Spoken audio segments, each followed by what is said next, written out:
আসসালামু আলাইকুম, স্বাগত জানাচ্ছি প্রবাস সংবাদে। এখনকার সংবাদ আয়োজন নিয়ে আপনাদের সাথে আছি মেহরুন্নেসা তাহমিনা।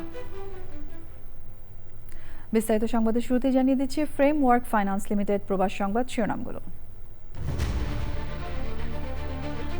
মার্কিন অবরোধ এড়িয়ে এশিয়া প্রশান্ত মহাসাগরীয় অঞ্চলে ইরানের তেল ট্যাঙ্কার, লেবানন সহ সব যুদ্ধ বন্ধে ইরানের 14 দফা শান্তি প্রস্তাব।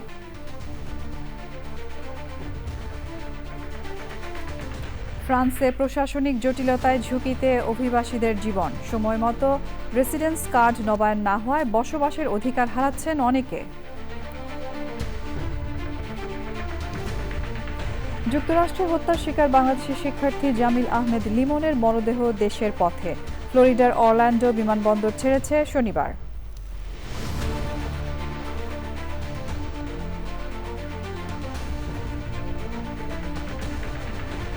এবং যুক্তরাষ্ট্রের স্বাস্থ্য সেবায় ব্যয় ও বীমা কাঠামোর পরিবর্তন, সংকট মোকাবেলায় হিমশিম খাচ্ছেন অনেক প্রবাসী বাংলাদেশি।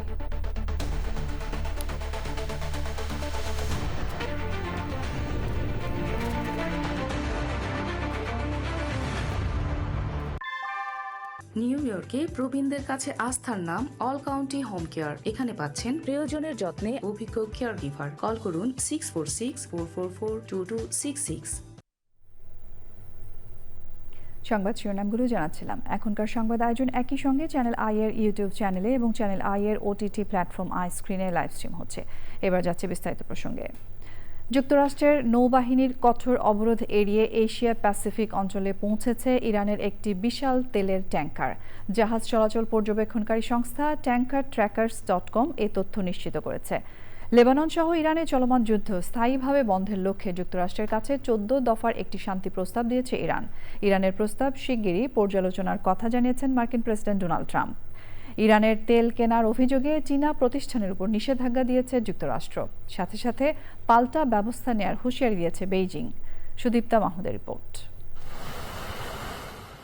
যুক্তরাষ্ট্রের নৌবাহিনীর কঠোর অবরোধ এড়িয়ে এশিয়া প্যাসিফিক অঞ্চলে পৌঁছেছে ইরানের একটি বিশাল তেলের ট্যাঙ্কার। জাহাজটি 19 লাখ ব্যারেল অপরিশোধিত তেল বহন করছে, যার বর্তমান বাজার মূল্য প্রায় 22 কোটি মার্কিন ডলার। জাহাজ চলাচল পর্যবেক্ষণকারী সংস্থা tankertrackers.com জানিয়েছে, ন্যাশনাল ইরানিয়ান ট্যাঙ্কার কোম্পানির মালিকানাধীন জাহাজটির নাম হিউজ। লেবানন সহ মধ্যপ্রাচ্যে চলমান যুদ্ধ স্থায়ীভাবে বন্ধের লক্ষ্যে যুক্তরাষ্ট্রের কাছে 14 দফার শান্তি প্রস্তাব দিয়েছে ইরান। দেশটির দাবি, শুধু সাময়িক যুদ্ধবিরতি নয়, বরং সংকটের স্থায়ী সমাধানই তাদের মূল লক্ষ্য। ইরানের পাঠানো সবশেষ শান্তি প্রস্তাবটি শিগগিরই পর্যালোচনার কথা জানিয়েছে যুক্তরাষ্ট্র। তবে ট্রুথ সোশ্যালে এক পোস্টে প্রেসিডেন্ট ট্রাম্প ইরানের দেওয়া প্রস্তাবটি গৃহীত হওয়ার সম্ভাবনা নিয়ে সংশয় প্রকাশ করেছেন। ইরান থেকে তেল আমদানি করায় চীনের 5টি বড় পেট্রোকেমিক্যাল কোম্পানির ওপর নিষেধাজ্ঞা আরোপ করেছে যুক্তরাষ্ট্র। অভ্যন্তরীণ বিষয়ে হস্তক্ষেপ করায় নিন্দা জানিয়ে মার্কিন পদক্ষেপ রুখতে পাল্টা নিষেধাজ্ঞার কথা জানিয়েছে চীনের বাণিজ্য মন্ত্রণালয়। সম্পর্কের টানাপোড়েনের মধ্যেই আগামী 14 মে বেইজিং সফরে যাচ্ছেন মার্কিন প্রেসিডেন্ট ডোনাল্ড ট্রাম্প। চীনা প্রেসিডেন্ট শি জিনপিং এর সাথে বৈঠকে মূল আলোচনার কেন্দ্রে থাকবে বিশ্ব অর্থনীতির লাইফলাইন হরমুজ প্রণালী। ফ্লোরিডায় এক সমাবেশে প্রেসিডেন্ট ট্রাম্প ইরানের বন্দর অবরোধের সময় মার্কিন নৌবাহিনীর জাহাজ জব্দের অভিযানকে জলদস্যুবৃত্তির সঙ্গে তুলনা করেছেন। ট্রাম্পের এমন খোলামেলা স্বীকারোক্তি আন্তর্জাতিক মহল ও আইন বিশেষজ্ঞদের মধ্যে তীব্র উদ্বেগের সৃষ্টি করেছে। লেবাননের দক্ষিণাঞ্চলে ইসরায়েলের হামলায় 41 জন নিহত হয়েছে। আল-কান্তারায় ইসরায়েলি সেনাদের লক্ষ্য করে হামলার দাবি করেছে সশস্ত্র গোষ্ঠী Hezbollah. Sudipta Mahmud, channel I. ফ্রান্সে প্রশাসনিক জটিলতা অভিবাসীদের জীবনকে কঠিন করে তুলছে। অভিবাসন নীতি দিন দিন কঠিন হওয়ার কারণে বৈধতা পাওয়ার সুযোগ যেমন কমছে, তেমনি রেসিডেন্স কার্ড নবায়ন যথাসময়ে না হওয়ায় সামাজিক সুবিধা ও বসবাসের অধিকার হারানোর ঝুঁকিতে অনেক প্রবাসী। ফ্রান্স প্রতিনিধি এম এ হাশেম জানাচ্ছেন বিস্তারিত। ফ্রান্সে বৈধভাবে বসবাসরত অভিবাসীরা রেসিডেন্স কার্ড নবায়নের ক্ষেত্রে জটিলতা বা দীর্ঘসূত্রিতার কারণে কাজ হারাচ্ছে বা অনিয়মিত হয়ে যাচ্ছে। বর্তমানে প্রায় 9,30,000 অভিবাসীর আবেদন প্রক্রিয়াধীন রয়েছে, যার মধ্যে অনেক বাংলাদেশিও রয়েছে। এই জমা দেওয়ার পরে যে দেখেন এখানে লেখা আছে যে একটা আবেদন পড়ছিল হচ্ছে 7/6/2025, প্রায় 1 বছর হয়ে যাবে, কিন্তু এখনো হচ্ছে ওনার কার্ডের কোনো খবর নেই। আর আরেকটা দোসিয়ার যদি আমি আপনাদের দেখাই, 20/7/2024 এই আবেদনটা আমরা মানে জমা দিয়েছিলাম কার্ডের জন্য, প্রায় 2 বছর, কিন্তু এখন পর্যন্ত এটার কোনো সলিউশন পাওয়া যায় নাই। ওয়াইফ ন্যাশনালিটি রয়েছে ফ্রান্সের, তার হাজবেন্ডের 10 বছরের কার্ড ছিল। আমি অনেককে চিনি আমাদের এখান থেকে সেবা নিয়ে থাকে, যে তাদের প্রায় 2 বছর হয়ে গেছে, কার্ডটা নবায়ন করতে দিছে, এখন পর্যন্ত পাচ্ছে না। এবং তাদেরকে যে রিসিপিসি দেওয়া হয় নবায়ন করার সময় বা আতেস্তাশ্রম দেওয়া হয়, সেটাও পেতেও তাদের 1 বছরের মতো সময় লেগে যায়। ফ্রান্সে অভিবাসী অধ্যুষিত সেন্ট সেন্ট ডেনিস এলাকার সাংসদ অভিবাসীদের এই সমস্যাটি সমাধান করতে না পারায় ফরাসি পার্লামেন্টে সরকারের সমালোচনা করেন। 5 personnes avaient rendez-vous à ma permanence d'Aubervilliers. 5 femmes, toutes racisées, 2 étudiantes, une salariée, une épouse de citoyens français, toutes en situation irrégulière ou sur le point de l'être, toutes ayant pourtant droit au séjour, toutes déjà titulaires d'un titre et ayant déposé leur dossier dans les temps. Mais la préfecture de Seine-Saint-Denis ne répond pas. ফ্রান্সে একই সাথে অনিয়মিত অভিবাসীদের বৈধতার বিষয়টি যেমন কঠিন হচ্ছে, তেমনিভাবে নিয়মিত অভিবাসীদের রেসিডেন্স কার্ড নবায়নের ক্ষেত্রে সৃষ্ট জটিলতা সরকারের কঠোর অভিবাসন নীতির ইঙ্গিত দিচ্ছে। যে বিদেশিদের উপরে একটা যে চাপ আপনারা বলতে পারেন, সেই চাপটা রাখার জন্য কঠোর ডানপন্থীদের যে একটা প্রভাব এবং তাদের সাথে যে তারা কাজ করতে হবে, সেই জিনিসটারও কিন্তু একটা নমুনা দেখা যাচ্ছে।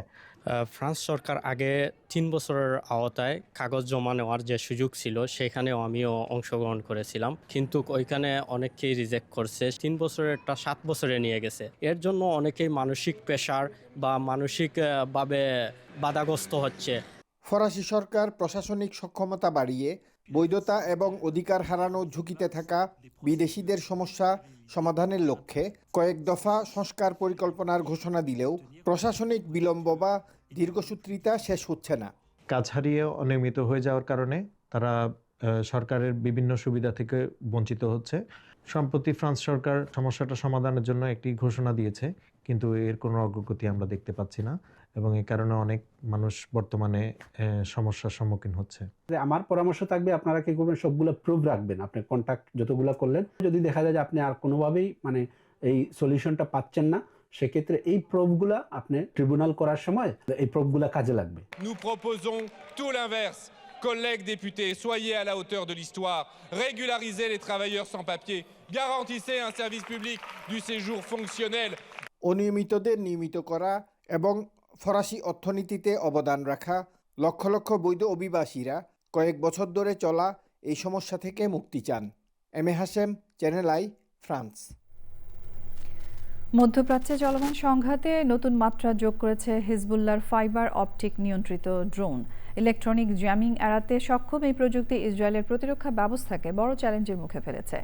সামরিক বিশ্লেষকদের মতে এই ধরনের ড্রোন যুদ্ধক্ষেত্রে নতুন বাস্তবতা তৈরি করছে। নাফিস ইফতেখার রিপোর্ট। ইসরায়েলি বাহিনীকে প্রতিরোধে নতুন ধাপে উন্নত প্রযুক্তির ড্রোন ব্যবহার শুরু করেছে হিজবুল্লাহ। ইরান সমর্থিত এই গোষ্ঠী এখন ফাইবার অপটিক কেবল দ্বারা নিয়ন্ত্রিত ড্রোন ব্যবহার করছে, যা এর আগে দেখা গেছে ইউক্রেন রাশিয়া যুদ্ধে। ড্রোনগুলো অত্যন্ত সরু ফাইবার অপটিক তারের মাধ্যমে অপারেটরের সঙ্গে সরাসরি যুক্ত থাকে। অনেকটা ঘুড়ি যেভাবে নাটাই থেকে ছাড়া সুতোয় ভর করে উড়ে যায়, সেভাবেই তার ফেলতে ফেলতে উড়ে চলে ড্রোনগুলো। জিপিএস বা রেডিও সিগন্যাল ব্যবহার না করায় এগুলো ইলেকট্রনিক বা রেডিও জ্যামিংয়ের মাধ্যমে আটকানো প্রায় অসম্ভব। ছোট আকার ও নিচ দিয়ে উঠতে পারার কারণে এগুলো সহজে শনাক্ত করা যায় না। লক্ষ্যবস্তুর কাছাকাছি নিঃশব্দে পৌঁছতে পারে। বিস্ফোরকযুক্ত এসব ড্রোন দিয়ে লেবাননে ইসরায়েলি বাহিনীর ওপর হিজবুল্লাহর সাম্প্রতিক হামলাগুলো বেশ কার্যকর প্রমাণ হয়েছে। বিশেষজ্ঞরা বলছেন, এ ধরনের ড্রোন প্রতিহত করার উপায় সরাসরি লক্ষ্যভেদ বা ফাইবার অপটিক সংযোগ বিচ্ছিন্ন করা, যা বেশ জটিল। নাফিস ইফতেখার, চ্যানেল আই। কাতারের রাজধানী দোহার চারপাশে পারস্য উপসাগর। সাগরের পাড়ের নান্দনিক সৌন্দর্য উপভোগ করতে ভিড় জমান ভ্রমণ পিপাসুরা। বিকেল ও সন্ধ্যাকালীন সময়ে নৌকা ভ্রমণে থাকে উপচে পড়া ভিড়। সারি সারি সাজানো শতাধিক নৌকার আলোকসজ্জা দেখলে যে কারো নজর কাড়ে। আর নৌকার চালক প্রায় সবাই বাংলাদেশি। কাতারের এমন সৌন্দর্যের কথা জানাচ্ছেন মধ্যপ্রাচ্য প্রতিনিধি মেহেদী হাসান। মধ্যপ্রাচ্যের উপসাগরীয় অঞ্চলের একটি পর্যটক সমৃদ্ধ আধুনিক শিল্পের দেশ কাতার। এখানে প্রতি বছরে প্রায় 40 থেকে 50 লাখ পর্যটক ভ্রমণের জন্য আসে দেশটিতে। শহরের উপকূলে অবস্থিত একটি দীর্ঘ হাঁটার পথ, যেখানে দিনের বেলা সমুদ্র এবং রাতের স্কাইলাইনের অপূর্ব দৃশ্য দেখা যায়। ঐতিহ্যবাহী কাঠের নৌকায় চড়ে আরব সাগরের ভেসে বেড়ানো দোহার অন্যতম সেরা অভিজ্ঞতা। যারা নৌকা চালা আমরা সবাই বাংলাদেশি আর কি, মোটামুটি কাস্টমার সবাই পর্যটক বাংলাদেশে আসে ঘুরে, এবং বিভিন্ন দেশের কমিউনিটি এখানে অনেক পর্যটক ঘুরতে আসে, খুব ভালো লাগে। কাতারের অপার সৌন্দর্য মানুষকে মোহিত করেছে। মরুর বুকে দাঁড়িয়ে থাকা একটি কৃত্রিম নান্দনিক দেশ হলেও কাতারের পর্যটক সংখ্যা রেকর্ড উচ্চতায় পৌঁছেছে।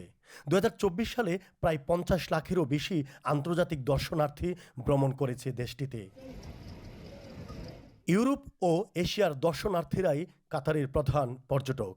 2022 সালের ফিফা বিশ্বকাপের পর দেশটির পর্যটন শিল্পে এই দ্রুত প্রবৃদ্ধি অব্যাহত রয়েছে। কাতারে যেসব জায়গা বা অঞ্চল পর্যটকদের নজর কাড়ে তার মধ্যে কাতারের রাজধানী দোহার সাগর পার অন্যতম। সন্ধ্যার পরে প্রত্যেকদিন প্রবাসী বাঙালিদের একটা মিলন মেলা ঘটে এখানে আমরা সারাদিন কাজ করার পরে বিকালে দিকে আসে, মনোরম পরিবেশ। রাজধানী দোহার কর্নিশে পর্যটকবাহী নৌকার মালিকানা এবং পরিচালনার ক্ষেত্রে বাংলাদেশি প্রবাসীরাই বেশ এগিয়ে। সমুদ্রের সাথে তাদের জীবন অবিচ্ছেদ্যভাবে জড়িয়ে আছে। যুদ্ধ পরিস্থিতি স্বাভাবিক হলে পর্যটকদের কোলাহলে দোহা ফিরে পাবে তার পূর্বের রূপ লাবণ্য, আর সাগর পার ভরে উঠবে মানুষের কলতানি। মেহেদী হাসান, চ্যানেল আই, দোহা, কাতার।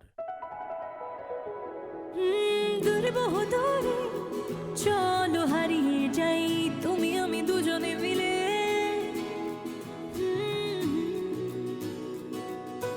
মিষ্টি মিষ্টি আদরে ভালোবাসার চাদরে হারিয়ে যাই দূরে বহুদূরে। লালা এভাবেই হারিয়ে গিয়ে ফিরে আসার গল্পগুলো বুনি শাহজালাল ফুড প্রোডাক্টসের বিস্কুট এবং ড্রাই ফ্রুটের সাথে। শাহজালাল, ঐতিহ্যের অনন্য স্বাদ, বিশ্বময়। এ পর্যায়ে থাকছে ইউএসএ সংবাদ।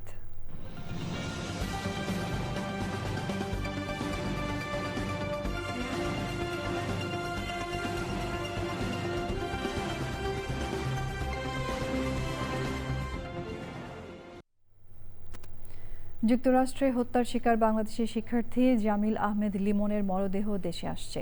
আইনি প্রক্রিয়া শেষে শনিবার যুক্তরাষ্ট্রের স্থানীয় সময় রাত 9:50 ফ্লোরিডার অরল্যান্ডো আন্তর্জাতিক বিমানবন্দর ছাড়ে মরদেহ বহনকারী ফ্লাইটটি।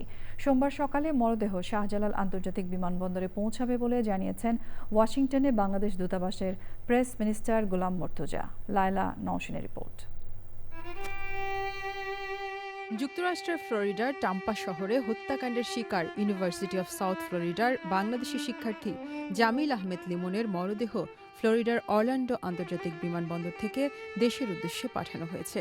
যুক্তরাষ্ট্রের স্থানীয় সময় 2 মে সন্ধ্যায় মিয়ামির বাংলাদেশ কনসুলেট জেনারেলের কনসাল জেনারেল সেহলি সাবরিন ও কনসাল থোয়িং বিমানবন্দরে থেকে পুরো প্রক্রিয়া তদারকি করেন। দুবাই হয়ে 4 মে বাংলাদেশ সময় সকাল 8:40 তার মরদেহ দেশে পৌঁছানোর কথা। এর আগে বৃহস্পতিবার দুপুর 2টায় ইসলামিক সোসাইটি অব টাম্পা বে এরিয়ায় লিমনের প্রথম জানাজার নামাজ হয়। রোববার বাংলাদেশ সময় সকাল 10টায় ফেসবুক পোস্টে ওয়াশিংটনে বাংলাদেশ দূতাবাসের প্রেস মিনিস্টার গোলাম মর্তুজা জানান, আরেক শিক্ষার্থী নাহিদা সুলতানা বৃষ্টির মরদেহ দেশে পাঠানোর প্রক্রিয়া চলছে। 6 মে বুধবার দুপুর 2টায় টাম্পায় বৃষ্টির প্রথম জানাজার নামাজ হবে। মিয়ামির কনসুলেটের মাধ্যমে পুরো প্রক্রিয়াটি সমন্বয় করছে ওয়াশিংটন ডিসির বাংলাদেশ দূতাবাস। গত 25শে এপ্রিল জামিল আহমেদ লিমনের মরদেহ উদ্ধারের পর ওয়াশিংটন ডিসিতে বাংলাদেশ দূতাবাস এবং মিয়ামির বাংলাদেশ কনসুলেট জেনারেল, নিহতের পরিবার, বিশ্ববিদ্যালয় কর্তৃপক্ষ, টাম্পার স্থানীয় প্রবাসী বাংলাদেশি ও সংশ্লিষ্ট পুলিশ ডিপার্টমেন্টের সমন্বয়ে আইনি প্রক্রিয়া শেষে দ্রুততম সময়ে মরদেহ দেশে পাঠানোর উদ্যোগ নেওয়া হয়। গত 16 এপ্রিল যুক্তরাষ্ট্রের ইউনিভার্সিটি অব সাউথ ফ্লোরিডায় অধ্যয়নরত 2 বাংলাদেশি পিএইচডি শিক্ষার্থী জামিল আহমেদ লিমন ও নাহিদা সুলতানা বৃষ্টি নিখোঁজ হন। পরে তাদের মরদেহ উদ্ধার হয়। হত্যাকাণ্ডে জড়িত সন্দেহে লিমনের রুমমেট মার্কিন নাগরিক হিশাম আবু গরবেহকে গ্রেপ্তার করা হয়েছে। Laila Nowshin, channel I. যুক্তরাষ্ট্রে স্বাস্থ্য সেবার ব্যয় ও বীমা কাঠামোর পরিবর্তন ঘিরে নিম্ন ও মধ্য আয়ের বহু পরিবার চরম সংকটে পড়েছে। অনেক প্রবাসী বাংলাদেশীও এই সংকট মোকাবেলায় হিমশিম খাচ্ছেন। নিউ জার্সি থেকে জানাচ্ছেন সুব্রত চৌধুরী। সাম্প্রতিক স্বাস্থ্য বীমা নীতি পরিবর্তন এবং বীমার প্রিমিয়াম বৃদ্ধির ফলে চিকিৎসা ব্যয় অনেক বেড়ে গেছে, যা বহন করা অনেকের জন্য অসম্ভব হয়ে উঠেছে। আবার যাদের স্বাস্থ্য বীমা আছে তাদের ডিডাক্টেবল ও কোপে খরচ বেড়ে যাওয়ার কারণে প্রবাসী বাংলাদেশিদের অনেকেই চিকিৎসা নিতে গিয়ে আর্থিক সমস্যায় পড়ছেন। এছাড়া অনেক বীমা পরিকল্পনায় দাঁত, চোখ বা শ্রবণ সেবা অন্তর্ভুক্ত থাকে না। এগুলোর জন্য অতিরিক্ত মূল্য দিয়ে তাদের অন্য বীমা পরিকল্পনা কিনতে হয়। স্বাস্থ্য বীমা খরচের পাশাপাশি ওষুধের দামও বেড়েছে। সবকিছু মিলিয়ে চিকিৎসা ব্যয় বহন করা নিম্ন মধ্য আয়ের প্রবাসী বাংলাদেশিদের পক্ষে এখন বেশ কষ্টকর হয়ে পড়েছে। মূল্যের ঊর্ধ্বগতির কারণে আমাদের জীবনযাত্রার ব্যয় বৃদ্ধি পেয়েছে, সেই সাথে চিকিৎসা সেবার ব্যয়ও বৃদ্ধি পেয়েছে। এ কারণে আমাদের সংসার চালানোর হিমশিম খেতে হচ্ছে। এমনিতে দ্রব্যমূল্যের ঊর্ধ্বগতির কারণে জীবনযাত্রার ব্যয় অনেক বৃদ্ধি পেয়েছে, তার উপর চিকিৎসা খরচ বৃদ্ধি পাওয়ায় এখন অনেক প্রবাসী সংসার চালাতে হিমশিম খাচ্ছেন। হেলথ ইন্স্যুরেন্স কোপে বেড়ে গেছে, সাথে বেড়েছে ওষুধের দাম। না বিশ্বাস আমাদের জীবন। আশা করি সরকার আমাদের প্রতি সুদৃষ্টি দিবেন। প্রবাসীরা আশা করছেন সরকার দ্রুত যথাযথ পদক্ষেপ গ্রহণ করবেন, যাতে করে দ্রব্য মূল্য সহ চিকিৎসা ব্যয় সহনীয় পর্যায়ে থাকে। Subrata Chowdhury, channel I, Atlantic city, new jersey, America. New জার্সির ডেমোক্র্যাট গভর্নর মিকি শেরিল দায়িত্ব নেয়ার প্রথম 100 দিন পূর্তি উপলক্ষে সম্পত্তি কর কমানো এবং জীবনযাত্রার ব্যয় নিয়ন্ত্রণে নেওয়া পদক্ষেপগুলো তুলে ধরেছেন। এক সংবাদ সম্মেলনে গভর্নর শেরিল জানান, জানুয়ারিতে দায়িত্ব নেওয়ার পর থেকে খরচ কমানোর লক্ষ্যে কাজ করে যাচ্ছেন তিনি। প্রথমবারের মতো বাড়ি কিনতে ইচ্ছুকদের জন্য ডাউন পেমেন্ট সহায়তা বাড়ানো হয়েছে বলেও জানান গভর্নর আরও জানান, বিদ্যুতের দাম বাড়ানো সাময়িকভাবে স্থগিত রাখার নির্বাহী আদেশ দেওয়া হয়েছে এবং প্রায় 50 বছর ধরে চলা পারমাণবিক শক্তি উন্নয়নের উপর নিষেধাজ্ঞা প্রত্যাহারের উদ্যোগ নেওয়া হয়েছে। নিউ ইয়র্কে আগামী 17 মে চতুর্থবারের মতো অনুষ্ঠিত হবে বাংলাদেশ প্যারেড ডে। বাংলাদেশ সোসাইটির সাবেক সভাপতি কমিউনিটি অ্যাক্টিভিস্ট এম.এ. আজিজ এবারের Bangladesh parade day grand marshal হবেন। এ উপলক্ষে নিউ ইয়র্কের জ্যাকসন হাইটসের একটি রেস্টুরেন্টে আয়োজিত সংবাদ সম্মেলনে জানানো হয়, প্রবাসে বাংলাদেশের সংস্কৃতি ও ঐতিহ্য তুলে ধরতে এই আয়োজন। উপস্থিত ছিলেন প্যারেড কমিটির চেয়ারম্যান অ্যাটর্নি মঈন চৌধুরী, আহ্বায়ক কমিটি অ্যাক্টিভিস্ট গিয়াস আহমেদ ও সদস্য সচিব কমিউনিটি অ্যাক্টিভিস্ট ফাহাদ সুলাইমান। সকাল 9টায় জ্যাকসন হাইটসে শুরু হবে বাংলাদেশ ডে প্যারেড। নিউ ইয়র্কের বাংলাদেশি নানা সংগঠন, বীর মুক্তিযোদ্ধা ও অন্যান্য শ্রেণী পেশার মানুষ বাংলাদেশ ডে প্যারেডে অংশ নেবেন। এবারে অন্যান্য সংবাদ। কয়েক মাসের সম্পর্কে টানাপোড়েন কাটিয়ে পুরোদমে ভিসা সেবা চালুর উদ্যোগ নিয়েছে বাংলাদেশ ও ভারত। দ্য ইন্ডিয়ান এক্সপ্রেসের এক প্রতিবেদনে এই তথ্য জানানো হয়েছে। প্রতিবেদনে বলা হয়, বাংলাদেশ ইতিমধ্যে ভারতীয় নাগরিকদের জন্য সব ধরনের ভিসা দেয়া শুরু করেছে। অন্যদিকে ভারতও আগামী কয়েক সপ্তাহের মধ্যে পর্যায়ক্রমে পূর্ণাঙ্গ ভিসা কার্যক্রম শুরুর লক্ষ্য ঠিক করেছে। সম্প্রতি বাংলাদেশের পররাষ্ট্রমন্ত্রী খলিলুর রহমান ভারত সফর করেন। তখন ঢাকার পক্ষ থেকে উত্থাপিত গুরুত্বপূর্ণ বিষয়গুলোর মধ্যে অন্যতম ছিল ভিসা কার্যক্রম স্বাভাবিক করা। 2024 সালের আগস্টে প্রধানমন্ত্রী শেখ হাসিনার পতনের পর প্রফেসর মোহাম্মদ ইউনূসের নেতৃত্বাধীন অন্তর্বর্তী সরকারের সময় দুই দেশের সম্পর্কে টানাপোড়েন তৈরি হয়। বিএনপি সরকার দায়িত্ব নেওয়ার পর থেকে ঢাকা ও দিল্লি সেই তিক্ততা কাটিয়ে সম্পর্ক পুনরুজ্জীবিত করার পদক্ষেপ নিচ্ছে। ভারতের দিল্লিতে একটি আবাসিক ভবনে ভয়াবহ আগুনে শিশুসহ 9 জন মারা গেছে। জীবিত উদ্ধার করা হয়েছে অন্তত 20 জনকে। প্রত্যক্ষদর্শীদের ধারণায় এসি বিস্ফোরণ থেকে এই ঘটনা ঘটেছে। দিল্লির অন্যতম অভিজাত এলাকা বিবেক বিহার নামে একটি ভবনের 2য় তলায় এই আগুন লাগে। নিমেষেই ভবনের 3য় ও 4র্থ তলায় ছড়িয়ে পড়ে। খবর পেয়ে 14টি জরুরি সেবা গাড়ি নিয়ে ঘটনাস্থলে পৌঁছায় দমকল বাহিনী। 2 ঘন্টার চেষ্টায় আগুন নিয়ন্ত্রণে আসে। দুর্ঘটনায় গভীর শোক জানিয়ে হতাহতের পরিবারের পাশে দাঁড়ানোর প্রতিশ্রুতি দিয়েছেন দিল্লির মুখ্যমন্ত্রী রেখা গুপ্তা। ইউক্রেনের প্রেসিডেন্ট ভলোদিমির জেলেনস্কি বলেছেন, মধ্যপ্রাচ্যে ইরান সম্পর্কিত সংঘাত ইউক্রেনের জন্য নতুন কৌশলগত সুযোগ তৈরি করেছে। তার মতে, চলমান বৈশ্বিক উত্তেজনার মধ্যে ইউক্রেন তার সামরিক দক্ষতা, বিশেষ করে ড্রোন যুদ্ধের অভিজ্ঞতা আন্তর্জাতিক পর্যায়ে কাজে লাগাতে পারছে। ইউক্রেন ইতিমধ্যে সৌদি আরব, সংযুক্ত আরব আমিরাত এবং কাতারের সঙ্গে ড্রোন প্রযুক্তি ও প্রতিরক্ষা সহযোগিতা জোরদার করেছে। সাম্প্রতিক সময়ে এই দেশগুলোর নিরাপত্তা হুমকির মুখে থাকায় ইউক্রেনের অভিজ্ঞতা তাদের জন্য গুরুত্বপূর্ণ হয়ে ওঠে। জার্মানিতে অবস্থানরত মার্কিন সেনা প্রত্যাহারের ঘোষণার পর নিজেদের সামরিক শক্তি বাড়ানোর পরিকল্পনার কথা জানিয়েছে দেশটি। জার্মানির প্রতিরক্ষামন্ত্রী বরিস পিস্টোরিয়াস বলেছেন, যুক্তরাষ্ট্র সেনা সরিয়ে নিলে জার্মানি তাদের সশস্ত্র বাহিনী বুন্দেসওয়্যারের সম্প্রসারণ আরও জোরদার করবে। তিনি জানান, ইতোমধ্যেই সামরিক সরঞ্জাম সংগ্রহের প্রক্রিয়া দ্রুততর করা হয়েছে এবং ইউরোপের নিরাপত্তা নিশ্চিতে জার্মানি এখন সঠিক পথেই রয়েছে। এদিকে প্রায় 5000 মার্কিন সেনা প্রত্যাহারের এই সিদ্ধান্তের বিস্তারিত জানতে যুক্তরাষ্ট্রের সঙ্গে আলোচনা করছে ন্যাটো। বিশ্লেষকরা বলছেন, মধ্যপ্রাচ্যের যুদ্ধকে ঘিরে ট্রান্স আটলান্টিক সম্পর্কে টানাপোড়েনের মধ্যেই এই সিদ্ধান্ত ইউরোপের নিরাপত্তা কাঠামোয় নতুন বাস্তবতা তৈরি করতে পারে। মার্কিন যুক্তরাষ্ট্রে মাদক পাচারের অভিযোগে নাম আসার পর মেক্সিকোর সিনালোয়া অঙ্গরাজ্যের গভর্নর রুবেন রোচা মোয়া পদত্যাগ করেছেন। যুক্তরাষ্ট্রের অভিযোগ, তিনি সিনালোয়া কার্টেলের সঙ্গে যুক্ত পাচার কার্যক্রমে জড়িত ছিলেন। যদিও অভিযোগ অস্বীকার করে রোচা বলেছেন, আত্মরক্ষা ও তদন্তে সহযোগিতার জন্যই তার পদত্যাগ। স্থানীয় কংগ্রেস তার সামরিক ছুটির আবেদন অনুমোদন করে ইয়ারলান্দিন বনিলা ভালভার্দেকে অন্তর্বর্তীকালীন গভর্নর নিয়োগ দিয়েছেন। এদিকে অভিযোগে নাম থাকা কুলিয়াকানের মেয়রও পদ থেকে ছুটি নিয়েছেন। মেক্সিকোর প্রেসিডেন্ট ক্লডিয়া শেইনবাম বলেছেন, অপরাধে জড়িত কর্মকর্তাদের বিচারের মুখোমুখি করা হবে, তবে বিচার মেক্সিকোতেই হওয়া উচিত। এবার কৃষি পণ্য উৎপাদনেও আর্টিফিশিয়াল ইন্টেলিজেন্স বা এআই প্রযুক্তি ব্যবহার করছে চীন। আপাতত গ্রিন হাউসে উৎপাদিত কৃষি পণ্যে এই প্রযুক্তি ব্যবহার হলেই দ্রুতই মাঠের কৃষিতে ছড়িয়ে দিতে গবেষণা চালিয়ে যাচ্ছেন কৃষিবিদ ও গবেষকরা। বিস্তারিত জানাচ্ছেন পান্থ রহমান। কোথাও প্লাস্টিকের পাইপ, আবার কোথাও ছোট বাক্স আকারের টবের মধ্যে জন্মেছে মৌসুমি শাক, সবজি। মনে হতে পারে প্রদর্শনের জন্য টাটকা এসব কৃষি পণ্য থরে থরে সাজিয়ে রেখেছেন কেউ। আদতে গ্রিন হাউসে চলছে খুব সহজে, অল্প খরচ আর কম শ্রমিকে শাক সবজি সহ বিভিন্ন কৃষিজাত পণ্য উৎপাদনের গবেষণা। গবেষণার বড় চমক, কৃষি পণ্য উৎপাদনে আর্টিফিশিয়াল ইন্টেলিজেন্স বা এআই প্রযুক্তি ব্যবহার। কোন সময়ে কোন সবজির জন্য কতটা পানি প্রয়োজন কিংবা কোন সবজির কীটনাশক প্রয়োজন তাও নির্ধারণ করে দিচ্ছে এই প্রযুক্তি।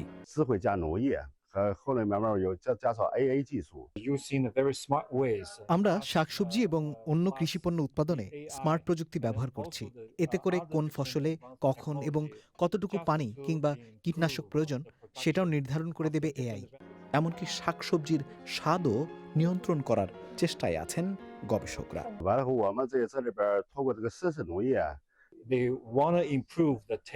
আমাদের এখানে ফল ফসলের স্বাদ নিয়ে গবেষণা হচ্ছে, খাবার আরো বেশি সুস্বাদু করার চেষ্টা আছে।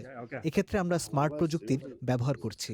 এআই প্রযুক্তির ব্যবহার কৃষিপণ্য উৎপাদনে বৈপ্লবিক পরিবর্তন আনবে বলে বিশ্বাস গবেষকদের। কৃষি খাতেও এআই প্রযুক্তির ব্যবহার শুরু করেছে চীন। যে জায়গাটি দাঁড়িয়ে এটি একটি গবেষণা কেন্দ্র এবং এই গ্রিন হাউস গবেষণা কেন্দ্রের মধ্যেই কৃষি খাতে এআই প্রযুক্তির ব্যবহার চলছে। চীনের শিনজিয়ান থেকে পান্থ রহমান, চ্যানেল আই। গাঁজাকে নেশা হিসেবে দেখা হলেও এর মধ্যে রয়েছে বিজ্ঞানের নতুন সম্ভাবনা। একদল গবেষক গাঁজার মধ্যে সম্ভাবনাময় বিরল রাসায়নিক যৌগ খুঁজে বের করেছেন। গবেষকরা মনে করেন, গাঁজার পাতা এতদিন অপব্যবহৃত হতো, সেগুলো ভবিষ্যতে ওষুধ গবেষণার মূল্যবান উৎপাদন হতে পারে। এআই প্রযুক্তির দেয়া কণ্ঠে রিপোর্ট করছেন রিয়াজউদ্দিন আহমেদ। বাংলাদেশে গাঁজা শব্দটি উচ্চারিত হলেই সাধারণত নেশা, অপরাধ বা সামাজিক অবক্ষয়ের বিষয় সামনে আসে। আর দক্ষিণ আফ্রিকায় এই গাঁজা থেকে চিকিৎসা বিজ্ঞানের সম্ভাবনাময় বিরল রাসায়নিক যৌগ খুঁজে বের করেছেন একদল তরুণ গবেষক।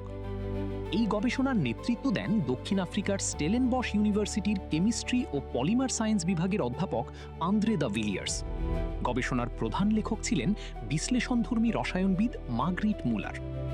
গবেষকরা দক্ষিণ আফ্রিকায় বাণিজ্যিকভাবে চাষ হওয়া গাঁজার 3টি ভিন্ন জাতের পাতা সংগ্রহ করেন। এরপর তারা অত্যাধুনিক 2-ডাইমেনশনাল লিকুইড ক্রোমাটোগ্রাফি এবং হাই রেজলিউশন ম্যাস স্পেকট্রোমেট্রি প্রযুক্তি ব্যবহার করে পাতার ভেতরের রাসায়নিক উপাদান বিশ্লেষণ করেন। সহজ ভাষায় বললে এই প্রযুক্তির মাধ্যমে গাঁজার পাতার ভিতরে থাকা শত শত ক্ষুদ্র রাসায়নিক যৌগকে আলাদা করে শনাক্ত করা সম্ভব হয়। গবেষণায় বিজ্ঞানীরা মোট ৭৯টি ফেনোলিক যৌগ শনাক্ত করেন। এর মধ্যে 25টি যৌগ আগে কখনো গাঁজা উদ্ভিদে পাওয়া যায়নি। সবচেয়ে গুরুত্বপূর্ণ বিষয় হলো তারা প্রথমবারের মতো ফ্ল্যাভো অ্যালকালয়েড নামের অত্যন্ত বিরল এক ধরনের যৌগের অস্তিত্ব খুঁজে পান।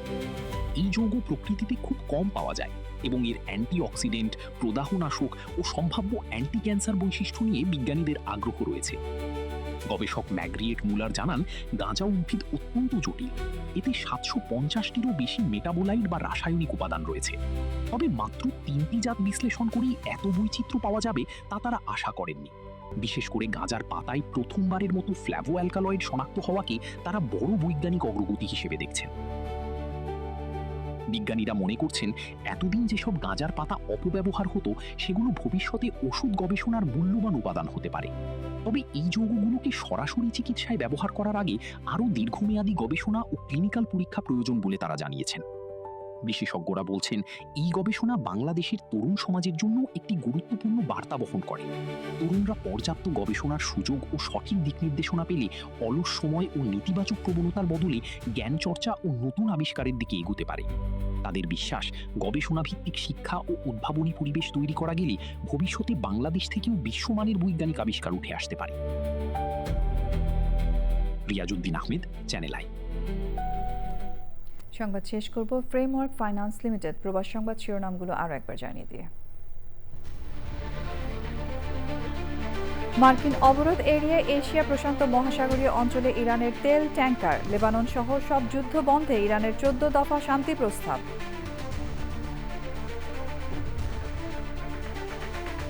ফ্রান্সে প্রশাসনিক জটিলতায় ঝুঁকিতে অভিবাসীদের জীবন, সময়মতো রেসিডেন্স কার্ড নবায়ন না হওয়ায় বসবাসের অধিকার হারাচ্ছেন অনেকে। যুক্তরাষ্ট্রে হত্যার শিকার বাংলাদেশি শিক্ষার্থী জামিল আহমেদ লিমনের মরদেহ দেশের পথে, ফ্লোরিডার অরল্যান্ডো বিমানবন্দর ছেড়েছে শনিবার।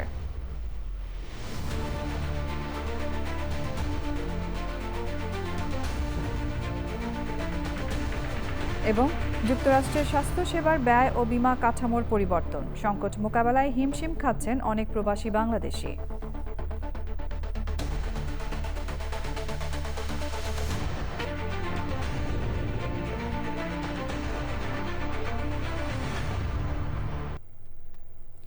প্রিয় দর্শক, দেশের সবচেয়ে জনপ্রিয় টেলিভিশন চ্যানেল আই এর সর্বশেষ সংবাদ জানতে ভিজিট করুন channelionline.com-এ।